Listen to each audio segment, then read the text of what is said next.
In this lecture, I want to talk about full and partial belief and the relationship between them. Now, philosophers generally distinguish between two conceptions of belief. On the one hand, there is binary beliefs, or your all-out or full beliefs. And the idea behind your full beliefs is that for any proposition phi, either you believe phi, you disbelieve phi, that is, you believe the negation of phi, or you believe phi is false, or you might suspend judgment about phi, that is, you neither believe phi nor believe not phi. So for your full beliefs, there are exactly three types of attitudes you can take towards a proposition. A second conception of belief is a graded notion of belief, or your credences. The idea here is that beliefs come in degrees. We are more confident in some of our beliefs than others. Now, what are the constraints that one would want to place on rational beliefs or rational credences? So here's a little bit of notation. For a formula phi, let BEL of phi mean that the agent believes phi, or you believe phi. So here's a natural question. What principles should rational belief satisfy?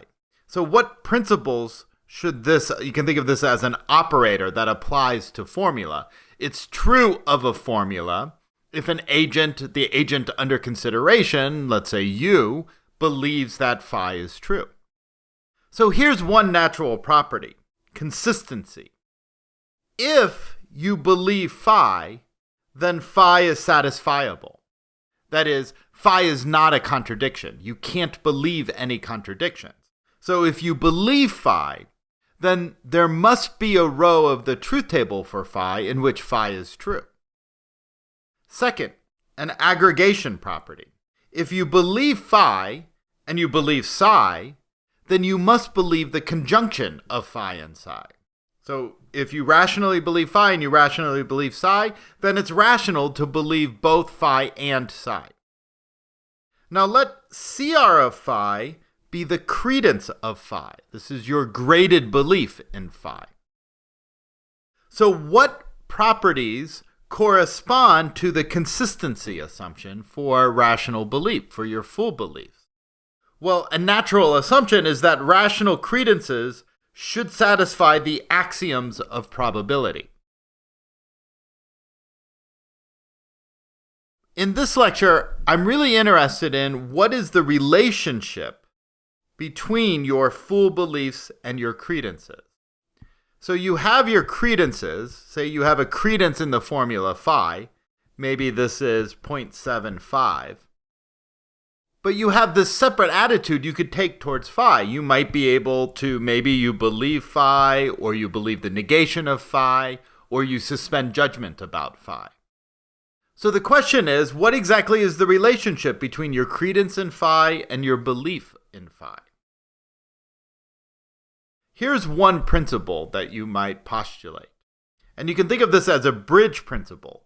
It's a principle that bridges your credence in phi and your belief in phi. It tells you how to move back and forth between these two attitudes you can take towards phi. This is the bridge principle, the probability one, or the certainty principle. And this says for all formulas phi, you believe phi if and only if you assign credence 1 to phi. So that means if you believe phi, then you assign probability 1 to phi, or your credence in phi is 1, it's maximal. And secondly, if your credence in phi is maximal, then you believe it. So that certainly seems reasonable. If your credence in phi is 1, so you're certain that phi is true, that should imply that you believe phi. Obviously, anything you're certain of, you should believe. But what about the other direction? If you believe phi, does that mean you're certain that phi is true? You assign probability 1, the highest probability, to phi? Well, arguably, that's not how our beliefs work. There's lots of things that I believe, but I'm not necessarily going to assign probability 1. I'm not going to say that there's 100% probability that it's true. So while this is a perfectly good bridge principle, most philosophers suggest that believing phi doesn't necessarily imply that your credence in phi is 1, even though having a credence in phi of 1, of course, is sufficient for you to believe phi. So we can weaken this principle by moving to what's known as the Lockean thesis. So the Lockean thesis just simply says you believe things that are above some threshold, whose credence you assign above some threshold. So the idea is that there's a threshold t that is between 0.5 and 1, such that for all formulas phi, you believe phi if and only if your credence is above that threshold. So here, believing phi is going to mean that your credence in phi is greater than some threshold, and your credence in phi being above that threshold is going to be enough for you to believe phi. And this makes sense. So the idea is maybe your threshold is 0.75. So you believe everything that you assign probability or credence above 0.75. And this solves the problem we sketched out with the probability 1 situation, in which you believe phi if and only if your credence is 1. Because we think that there are some beliefs you have, you assert it, you actually do believe it, but you don't necessarily assign maximal credence to that proposition. So the Lockean thesis is a very natural bridge principle. And again, what it does is it bridges your belief, your full belief attitude you take towards phi, and your graded belief attitude you might have towards phi. It's a way of bridging your beliefs and your credence.